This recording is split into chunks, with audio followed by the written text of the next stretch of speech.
Sampaikan oleh Eka Sandi juga cukup menyedihkan. Nah, di situ pun dia mengalami Penyiksaan. penyiksaan. Oh, dia dipukulin, lalu Rambutnya rambutnya dibakar. dibakar, mukanya disundut oleh Iya. rokok.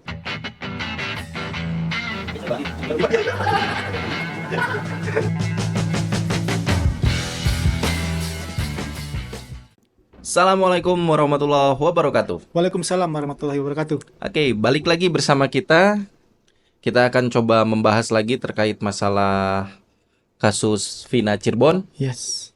Jadi yang akan kita bahas kali ini adalah yang pertama, pihak keluarga terpidana akhirnya melaporkan Pak RT Abdul Pasren Iya. bersama anaknya itu dilaporkan ke Bareskrim Mabes Polri. Mabes Polri. Jadi keluarga terpidana ini 5 keluarga terpidana 5.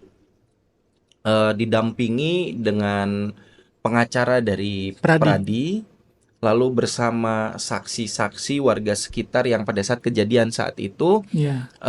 melihat adanya kronologi kejadian pada saat malam mereka menginap di rumah Betul. Pak RT, lalu juga didampingi dengan saksi-saksi yang mencabut BAP-nya. BAP-nya pada saat tahun Yes. 2016. Ya. Itu mereka juga didampingi oleh Kang Deddy Mulyadi. Betul.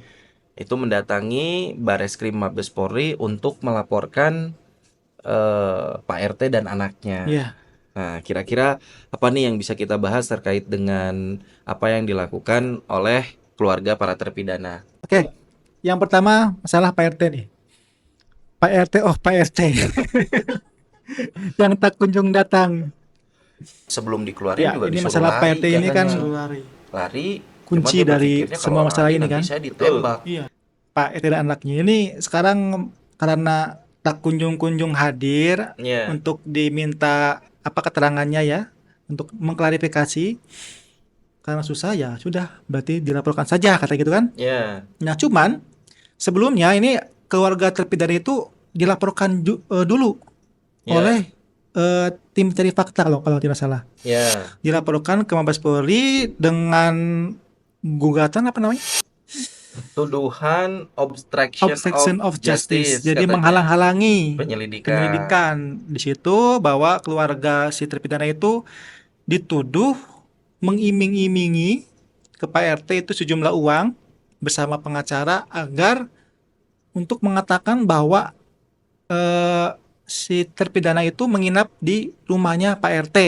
Ya, Seperti diminta untuk berbohong katanya diminta Pak untuk RT-nya. berbohong katanya seperti itu. Makanya sekarang pihak keluarga itu balik menggugat. Ya. Seperti itu. Ya. Kalau dilihat dari alurnya kan pada saat isu itu berkembang, itu kan pihak keluarga terpidana mendatangi kediaman Kang Deddy Mulyadi. Iya. Nah, di situ menyampaikan bahwa terkait dengan laporan dari tim pencari fakta ataupun isu yang berkembang bahwa mereka menangis, ada salah satu keluarga dari terpidana Ibu Aminah itu. menangis di pangkuan Pak RT, lalu menawarkan sejumlah uang. Cuman saya yang anehnya ini menangis di pangkuan itu seperti apa ya? Bayangannya itu jadi di pangkuan kan Pak RT kan duduk di kursi nih. Apakah duduk di pangkuannya Pak RT itu sambil ditimang-timang gitu ya? Sambil memohon Pak RT, mohon jujur. Cop gitu kali ya. Iya. Nah, ya mungkin bahasanya seperti itu.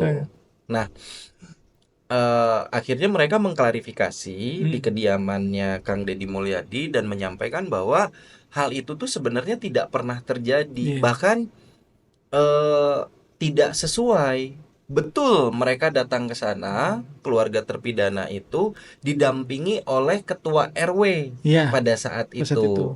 Bukan sama pengacara ya? Bukan, tidak ada, karena mereka belum didampingi oleh pengacara. Ya kalau misalnya kita lihat mereka itu kan bukan dari keluarga yang mampu, tidak sanggup untuk membayar pengacara, ya kan?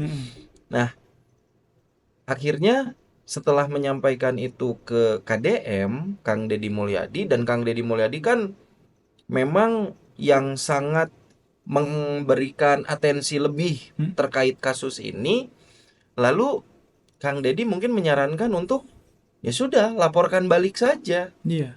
Artinya kalau saya lihat Kang Deddy ini ingin menguji menguji kebenaran mana nih yang benar. Iya. Jadi Betul. bukan berarti Kang Deddy Mulyadi ini memihak ke salah satu, Iya. tapi lebih ke ini mana yang benar. Hmm. Ayo kita uji saja, Iya, betul. gitu kan? Karena apa yang disampaikan itu telah merenggut kebebasan 7 orang, Hmm. ya kan? Iya. 7 orang terpidana walaupun Sakatatal telah bebas, atau mungkin 5 orang. Iya. Karena yang terkait dengan terpidana yang katanya menginap di rumah Pak RT dari 7 orang yang masih ada di dalam tahanan, Ada itu 5 orang. 5 orang yang menginap. Betul. Gitu. Nah, yang disampaikan juga sebenarnya Bu Aminah ini dalam tanda kutip tadi bukan menangis di pangkuan, Iya. tapi lebih apa ya bahasanya, bukan bersujud ya, memohon dengan dia di bawah di lantai Iya. gitu, Betul. sambil menangis karena Bu Aminah ini kalau nggak salah kakak dari terpidana Hadi Saputra ya kalau nggak salah, meminta supaya Pak RT mengatakan yang sebenarnya. Dan ada satu fakta menarik. Apa itu? Jadi Pak RT ini adalah uak dari Bu Aminah sendiri, Oke. atau uak dari terpidana Hadi Saputra ini. Berarti Hadi Saputra dan anaknya Pak RT Kavi itu sepupuan. Oke. Iya kan? Sepupuan kayaknya. Iya. Itu saya baru tahu kalau ternyata Pak RT ini masih uaknya. Gitu. Kalau misalnya Pak RT ini sampai berbohong itu kan sangat keterlaluan ya. Soalnya kan tugas seorang RT kan sebagai bapak dari warga. Betul. Apapun yang ada masalah yang dihadapi oleh warga kan kalau mengadu kan ke Pak RT, ke bapaknya kan gitu kan. Betul. Sekarang bapaknya saja seperti itu, malah menjerumuskan warganya. Ya. Karena kan secara singkatan RT itu Rukun warga. Rukun tetangga. Rukun warga RW. Iya. Sorry. Rukun tetangga kan, bukan racun tetangga. Iya. Ya tapi di sini ya itu tadi sih tinggal diuji saja kebenarannya. Iya. Dan sempat sekarang kan waktu kemarin ada doa bersama. Betul. Pas di depan rumahnya Pak RT. Ya, betul. Jadi kan kalau mau masuk ke rumah Pak RT itu kan ada gang ya. Ada gang, sebelum gang itu kan ada lapang ya, ada lapang kosong di sana, lahan yang kosong. Mereka mengadakan panggung kecil di situ, lalu berkumpul semua warga yang ada di situ. Artinya atensi dari warga pun yang meyakini bahwa kelima terpidana itu tidak bersalah. Iya, betul. Bahkan keterangannya Pak RT itulah yang bermasalah. Nah itu. Nah, cuma herannya katanya lagi disampaikan oleh salah satu perwakilan pengacara dari Peradi. Jadi mereka itu kan melaporkan datang ke Bareskrim itu kan kurang lebih siang hari. Iya. Nah, doa bersama itu akan dilakukan di malam harinya. Nah, itu katanya Pak RT-nya itu pergi dari rumahnya. Nah, sekarang kita coba berpikir menggunakan logika seperti yang pernah disampaikan oleh Bapak Irjen Sandi Nugroho. Ayo kita berpikir menggunakan logika. Nah, sekarang kita menggunakan logika lagi nih. Kalau memang seandainya Pak RT menyampaikan, Pak RT dan Kavi menyampaikan hal yang sebenarnya, apa yang mereka sampaikan di persidangan pada tahun 2016 itu memang hal yang benar yang sebenarnya, kenapa dalam tanda kutip tidak ada perlawanan dari pihak Pak RT? Iya, betul. Iya kan? Betul. Kalau memang merasa dia benar, kan dia bisa menyampaikan kepada warga masyarakat kalau kita lihat kan mereka sampai bikin spanduk, mereka bikin tulisan-tulisan, ayo jujur gitu kan ya. Apa disebutnya, klarifikasi lah mungkin ya. Ya, kenapa tidak mencoba mengklarifikasi kepada mantan warganya kalau memang dia sekarang sudah tidak menjadi Iya. RT? Atau menghubungi Kang Deddy sebagai fasilitator lah gitu ya. Betul, Supaya- bahwa apa yang disampaikannya itu memang Iya, benar. saya benar loh sebenarnya gitu Iya, kan. Tinggal ngomong aja. Sama seperti saksi-saksi yang lain. Iya, betul. Baik itu dari pihak keluarga maupun saksi-saksi yang mencabut laporannya, dia datang untuk mengklarifikasi bahwa alasannya dia mencabut laporan atau alasannya pada saat itu dia dalam tanda kutip berbohong itu karena dia ada rasa takut, Iya, ada diarahkan. betul. Nah, Betul. kenapa Pak RT? Jujur, saya selama mengikuti kasus ini itu belum pernah melihat sedikit pun pernyataan dari pihak Pak RT maupun dari Kavi. Iya. Dan bahkan kalau kita lihat dari saksi-saksi yang saat ini bermunculan, keluarga terpidana yang saat ini muncul juga, Iya. mereka banyak pengacara yang mau mewakili. Betul. Nah, kalau dari Pak RT, kenapa nggak ada pengacara yang mau mewakili ya? Iya. Kasihan nggak ditemenin ya? Iya kan harusnya kalau orang jujur kan berani kan dia. Iya. Nggak harus menghindar. Cuman kan Betul. kalau main logika kan orang yang menghindar biasanya kan orang yang berbohong dan dia punya hutang. Pasti dia menghindar gitu kan. betul, Takut kan, takut ditagih atau takut gimana gitu kan. Ya, Nah itu ya, saya juga mohon mudah-mudahan Pak RT melihat ya. video ini kan. Kita kan tidak menjustifikasi atau menyudutkan bahwa Pak RT salah. Iya, betul. Ya kan? Betul. Kita cuma menggunakan logika kita Iya. untuk berpikir ada apa, Iya. gitu kan ya? Iya, kalau misalnya benar, ya kalau bisa mah ya tinggal ngobrol aja bahwa saya itu benar, ngomongnya seperti ini gini gini gini itu benar gitu kan. Iya. Kalau misalnya salah, kalau misalnya berbohong, ya Pak RT mumpung masih ada di dunia ini gitu kan. Jangan sampai kebenaran itu dibawa ke liang lahat. Itu kan sangat berbahaya. Itu Betul. bakal diminta pertanggungjawabannya nanti di akhirat. Ya. Gitu kan? Betul, Ya. setuju. Mungkin kebenaran agak terlambat, tapi daripada tidak sama sekali, Betul. mendingan agak terlambat. Ya, kecuali buruh pabrik. Kalau Kenapa buruh terlambat Dipotong. jangan masuk karena sama-sama dipotong. Iya. Kena SP juga. Nah, apakah Pak RT memegang prinsip buruh pabrik? Bisa aja. Ya, itu kan. kita juga masih berharap lah ya, karena semua masyarakat Indonesia baik ataupun netizen Iya. atau bahkan keluarga korban, Iya. keluarga terpidana, bahkan mereka tidak ada yang emosi. Kalau saya Betul. lihat ya, Iya. dalam penyampaiannya sampai dengan mereka yang saya lihat tuh sampai dengan detik ini menerima Iya. kondisi atau kejadian yang telah terjadi dengan keluarganya, dengan anak-anaknya.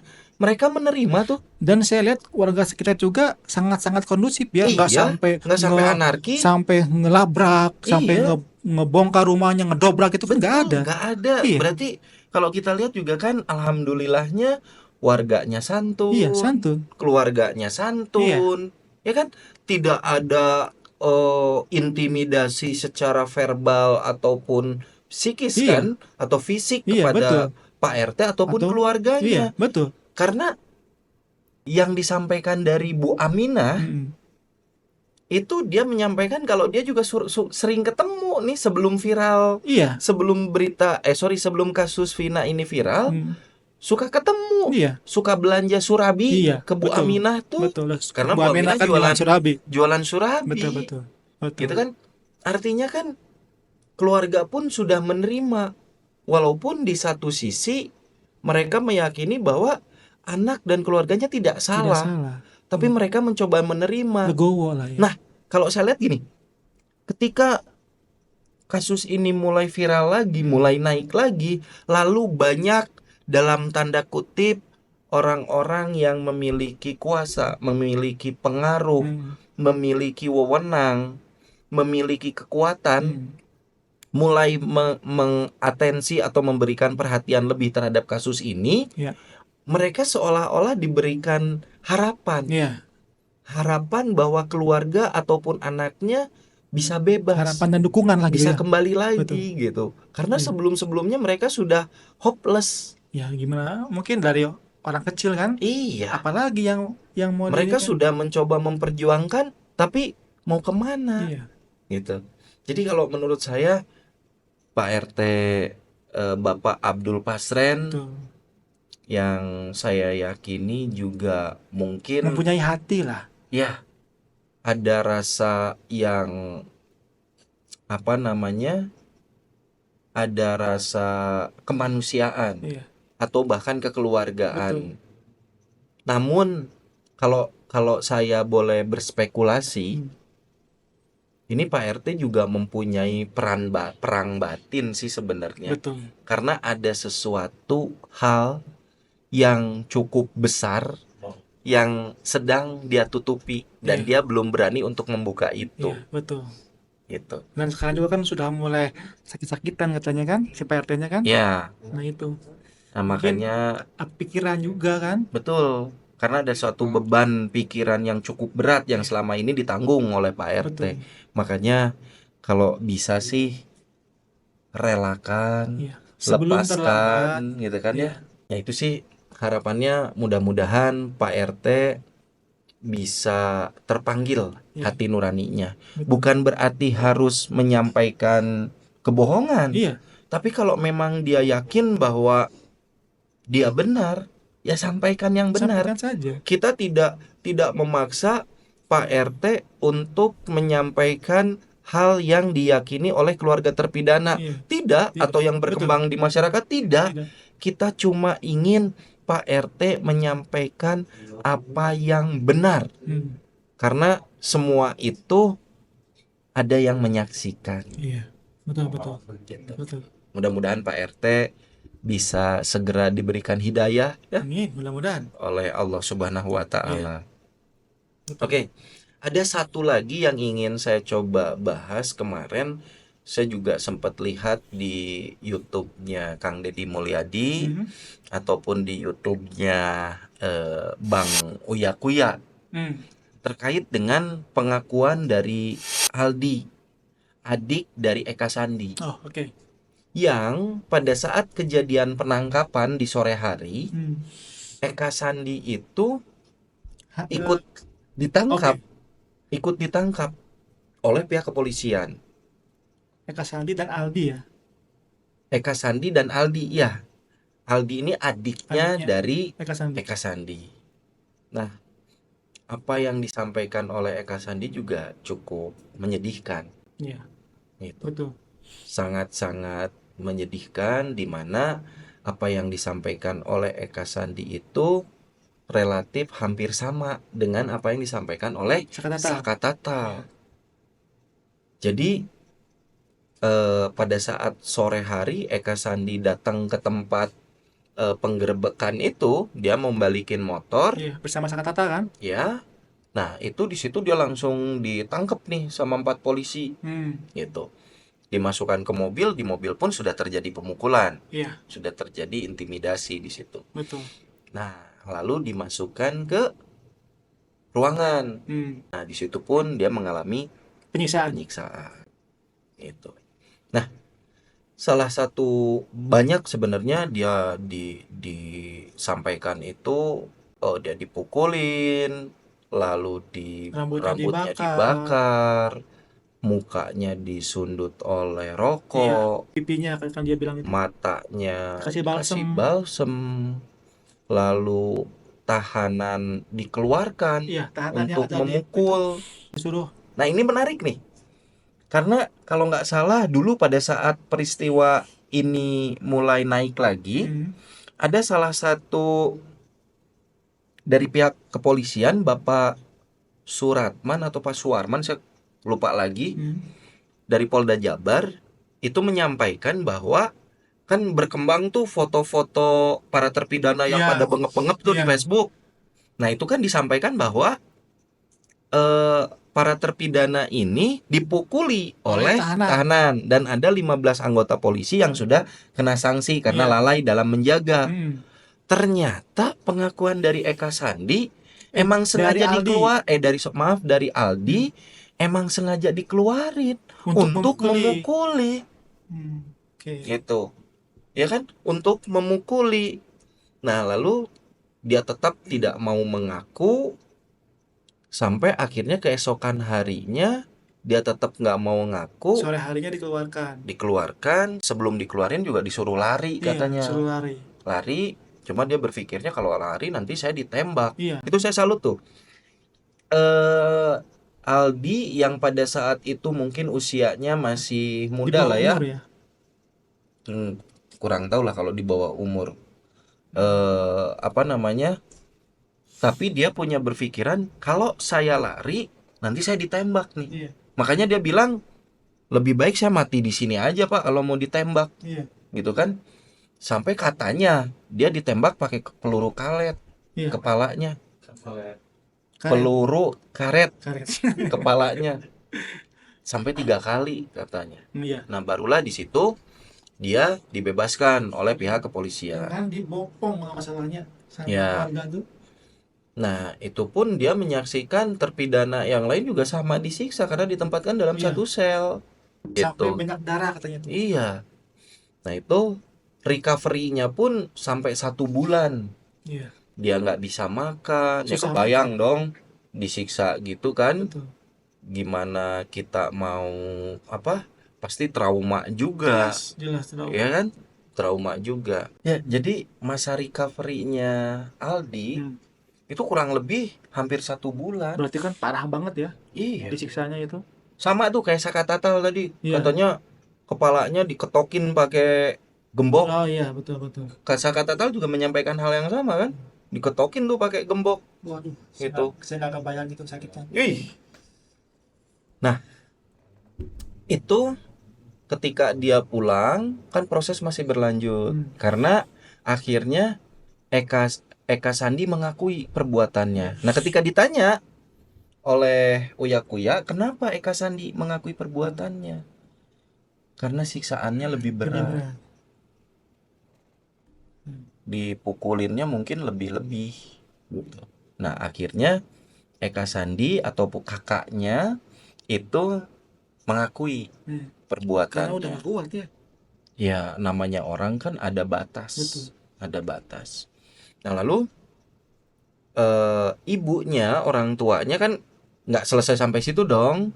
Anaknya udah ditangkap, berarti kan lanjut ke proses selanjutnya. Itu pun ibunya itu baru bisa menemui anaknya tuh setelah beberapa bulan. Karena pada saat kesana di Polres dia tidak bisa nemuin. Begitu datang lagi ke Polres katanya sudah dipindah ke Polda. Di Polda pun masih belum bisa menemui. Kurang lebih beberapa bulan baru akhirnya bisa menemui. Nah, di situ orang tua dari Eka Sandi akhirnya menjual rumahnya untuk biaya pengacara. Karena katanya dari sisi pengacaranya nih anaknya akan bebas. Gitu katanya. Cuma saya nggak tahu nih kalau di YouTube-nya Bang Uya Kuya itu banyak yang dibip ya. Nama pengacaranya atau apa yang dibicarakan itu banyak dibip ya, mungkin terkait masalah privasi ataupun kesepakatan pada saat pengacara itu dengan ibu dari Eka Sandi. Betul. Ada tanggapan lagi nggak kira-kira? Nah, itu kan kalau orang kecil kan dengan sampai sakingku dia cintanya sama seorang anak kan, seorang ibu ya, sampai menjual rumah. Ya. Senilai 100 juta kalau nggak salah itu, dan 40 juta itu dibayarkan ke pengacara. Ya. Dan sampai akhirnya pun anaknya sampai sekarang belum bebas. Karena vonisnya seumur hidup. Iya. Dan kalau orang kecil itu kan dia kalau misalnya berurusan dengan hukum untuk datang ke pengadilan atau misalkan segala macam kan dia kan butuh ongkos. Kan sehari dia otomatis tidak bekerja. Sedangkan kan dia dikerjanya kan harian. Sebagai kuli bangunan kan digaji sehari cuma 100.000. dia harus ngongkos, makan segala macam kan, makanya mereka hampirnya udah pasrah lah. Gimana lagi kan? Kalau Betul, kalau saya harus ke sana atau mungkin harus ke Polda, nggak ada ongkos. Kalau saya ke sana nanti makan gimana gitu kan? Sedangkan betul, saya harus kerja. Dan kalau betul. di proyek, kalau kita sering nggak kerja, otomatis kan bakal dipecat, Dikat. dikat. Terus saya harus gimana lagi? Nyari Iya, kerja kan? Nah itu kasihannya gitu. Makanya betul. mohon kepada Pak Polisi, kemarin kan masalah pra peradilan kan polisi nggak hadir, sedangkan kan saksi pengacara udah hadir di sana, sudah siap-siap, mungkin sudah nyiapkan hotel, sudah nyiapkan kendaraan segala macam kan, kan ada kos yang harus dikeluarkan, Betul, tapi nggak hadir. betul, Nah betul. itu yang jadi, mungkin kan kalau kalau para para para polisi kayak gitu kan dia dibayarnya kan per bulan, Ada gaji lah ya. ada gaji tetap gitu, sedangkan mereka kan tidak. Nah Betul, itu tolong agak diperhatikan ke bagian sananya gitu. betul, betul. Nah, ada juga yang agak cukup miris dan sedih ya, Mm-mm. apa yang disampaikan oleh Aldi terkait dan ibunya.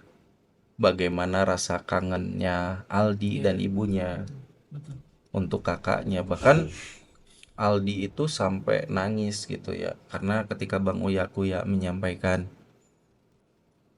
kalau seandainya saat ini bisa ngomong nih sama kakaknya, apa yang mau disampaikan? Nah, di situ kan Aldi menyampaikan kalau dia tuh kangen, pengen ketemu. Dia udah 8 tahun nggak ketemu. Bahkan sampai sekarang pun Aldi udah punya anak. Sudah nikah, sudah punya anak ya, Iya, yang udah berumur tiga, kurang 3 tahun tiga ya. tahun anaknya. Mm. Dia pengen kumpul lagi. Iya. Itu loh. Nah, saya coba pengen mengajak begini. Kalau ada tim pencari fakta, katanya ya, Oke. yang independen, Iya. katanya. Apakah informasi-informasi dari Saka Tatal, terpidana yang sudah bebas, saksi-saksi yang merubah BAP-nya, Iya. warga-warga yang menyaksikan kronologi pada saat malam kejadian di rumah Pak RT, Betul. Aldi yang pada saat penangkapan lalu dilepas, ada Pak RT, ada Kavi, itu apakah tim pencari fakta ini yang independen itu juga mencoba menghubungi, mendalami atau tidak? Iya. Karena kalau yang saya lihat, tim pencari fakta ini mereka berpegangannya hanya kepada hasil persidangan, BAP, BAP BAP lagi. persidangan ataupun fakta Iya. persidangan. Padahal yang kita tahu, fakta persidangan itu kan hasil sebuah produk atau hasil dari sebuah proses. Kenapa tidak dicari tahu apakah prosesnya ini sudah berjalan sesuai dengan aturan yang berlaku atau tidak? Betul. Gitu loh. Kalau kita cuma menelusur di endingnya, ya kan, tanpa kita melihat dulu awalannya, ya mungkin faktanya hanya fakta yang tersampaikan di persidangan. Betul. Dan yang kasihan lagi nih kan anaknya kan sudah masuk ke jurang jadi terpidana dengan hukuman seumur hidup. Dan sekarang keluarganya juga mau sudah diadukan, Ya, ya kan? Saya nggak habis pikir ini gimana gitu untuk mengungkapkan rasa kasihan, rasa sedihnya gitu. kecuali kalau saya sih mungkin gini, kalau saya melihatnya dari sisi ini. Apakah kurang cukup gitu kasarnya gitu, sampai Sebenarnya keluarganya mau sampai diadukan juga gitu. sebenarnya sah-sah aja. Kalau menurut saya ya, sah-sah aja ketika misalnya eh anaknya sudah menjadi terpidana, lalu keluarganya misalnya dilaporkan lagi karena penghalangan penyidikan. Kalau menurut saya sah-sah aja. Selama dengan catatan mereka mempunyai bukti, Oke.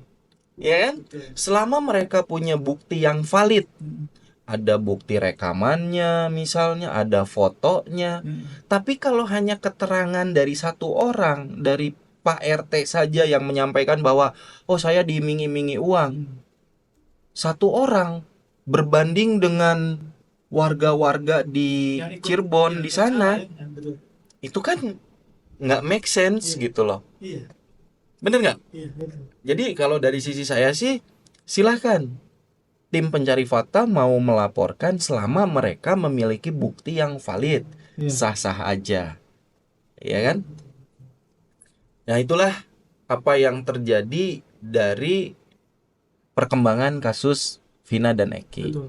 Jadi kalau saya lihat sih, sekarang keluarga terpidana ataupun saksi-saksi yang terdahulu, kalau saya lihat mereka melakukan perlawanan. Iya. Kenapa mereka melakukan perlawanan? Karena ada orang-orang baik, orang-orang yang memiliki kekuasaan, orang-orang yang memiliki kemampuan, orang-orang yang memiliki kekuatan untuk membantu mereka menemukan kebenaran. Gitu. Betul. Kalau saya sih melihatnya seperti, jadi mereka berani untuk melawan. Iya. Nah, makanya mungkin poinnya satu lagi, kita coba memposisikan diri kita ada di keluarga dari terpidana, atau posisi kita ada di Aldi Iya. yang sempat mendapatkan perlakuan yang sewenang-wenang. Bagaimana Betul. gitu? Betul. Dan juga kan nanti pra peradilannya kan diundur ya. Jadi Ya. tanggal 1 Juli. 1 Juli betul. Kan polisi itu, pihak dari kepolisian tidak hadir karena kesibukan. Ya. Betul kan? Nah, oke. Anggap aja itu benar. Dan nanti tanggal 31 Juli itu adalah Hari Bayangkara. 1 Juli. Oh, 1 1 Juli. ya kan? Hari Bayangkara. Itu kan harinya polisi. Apakah akan hadir atau tidak? Ya. Mungkin di Hari Bayangkara mungkin banyak acara, mungkin, ya kan? Ya. Dari pihak kepolisian. Kita lihat aja nanti. Betul. Kita tunggu nanti di tanggal 1 Juli. Semua netizen, mata kita tertuju nanti di tanggal 1 Juli pada saat proses sidang pra-peradilan Peggy Setiawan. Betul. Nanti kita lihat kelanjutannya seperti apa. Terlepas dari pihak Polda Jabar akan datang atau tidak, tapi dari sisi hakim tetap akan melanjutkan sidang Iya. itu. Mudah-mudahan di hari polisi itu, di hari tanggal 1 Juli itu, Hari Bayangkara, bisa menjadi terang benderang. Mudah-mudahan. Mudah-mudahan di hari itu juga kebenaran akan terungkap. Ya. Gitu. Dan satu lagi mungkin kalau boleh berpesan, ingat karma itu bukan hanya ada di akhirat, Iya. tapi di dunia pun ada Iya. karma. Betul. Karma. Karma. Tahu artinya karma? Tidak. Karunya maneh. Oke, mungkin itu saja ya pembahasan kita kali ini. Kita berharap akan adanya titik terang dari kasus ini. Semua mata tertuju ke sana. Mungkin perhatiannya bisa kita mohon untuk dinaikkan kembali. Kemarin Menko Polhukam juga sudah memberikan atensi. Iya. Dan kita minta juga kepada Bapak Presiden Jokowi di akhir masa jabatannya, Pak. Iya. Ini ada rakyat Bapak yang dalam tanda kutip sedang terzolimi. Mudah-mudahan Bapak bisa memberikan ending yang manis. Betul. Mungkin itu saja yang bisa kita sampaikan. Oke. Semoga semuanya dalam kondisi sehat dan lancar. Amin. Amin. Dan mohon untuk teman-teman yang belum subscribe, karena kalau kita lihat dari yang menonton video ini masih banyak yang belum subscribe, tolong di subscribe channel kita Dulu guys. biar kita juga makin semangat lagi untuk membangun channel ini, memberikan informasi-informasi yang positif dan mungkin edukasi walaupun ada yang tidak penting. Terima kasih. Akhir kata, assalamualaikum warahmatullahi wabarakatuh. Waalaikumsalam warahmatullahi wabarakatuh.